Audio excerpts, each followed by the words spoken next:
Daxili siyasətdə eyni zamanda digər bir sahədə necə deyirlər, təsirsiz ötüşmür. Yəni mərkəzləşmə sahəsində olan islahatları nəzərdə tuturam. Hərbi sahədə ciddi inkişaf baş verdi. Səbəb ondan ibarətdir ki, rəiyyət hərbi xidmətə çağırılırdı və onlar təbii ki, kəndlərdən ibarət edilər və bu o deməkdir ki, Nadir Şahın qoşununun əsas hissəsini kəndlər təşkil edir. Geri gəlmişlər, süvari qoşunda kifayət qədər üstünlük təşkil edir. Bunu xüsusi olaraq qeyd etmək olar. Eyni zamanda artilleriya və zəmburəklərin, yəni artilleriya zəmburək adlandırılır yeri gəlmişlər, istifadəsi genişlənir. Bunu xüsusi olaraq qeyd edə bilərik. İndiyə qədər Azərbaycan tarixində biz hərbi donanmadan danışmamışıq.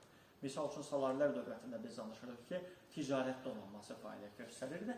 Nadir Şahın dövründə hərbi donanma yaradılmasına təşəbbüs, cəhd göstərilir. Amma konkret olaraq yaradıldığı ifadəsini çox da deyə bilmir. Düzdür, bu biraz bəzi mənbələrdə mübahisə predmeti ola bilər, amma hər halda kitab belə yazır. Yəni, biz Dövlət İmtahan Mərkəzinə əsaslandırırıq və qeyd olunur ki, hərbi donanma və təbii ki, Təhsil Nazirliyi dərsliklərə hərbi donanma yaradılmasına təşəbbüs göstərilir və hətta bu istiqamətdə İngiltərə, Hollandiya və Rusiya ilə necə deyirlər, əlaqələr yaradılıb, bunu da qeyd edək. Digər bir tərəfdən, top istehsal edən müəssisələrin inşası üçün tədbirlər görülür.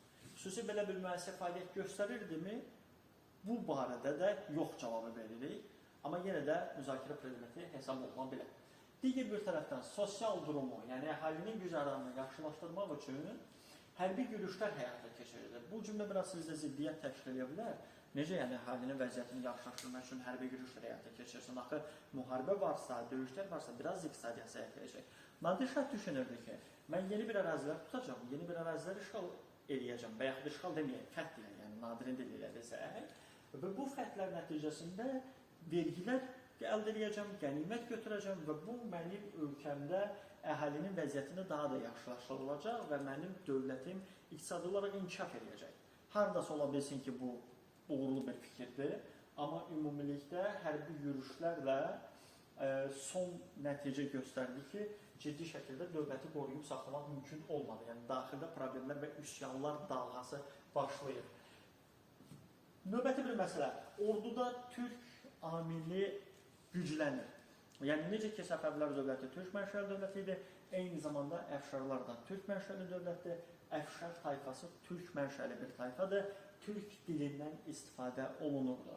Ordunun güclü olması təbii ki, fəthlərin, belə deyək ki, uğurlu olmasına gətirib çıxarır və bu istiqamətdə Hindistan, Türkistan, Buxara və Xivə əraziləri Nadir Şahın imperiyasına qatılır.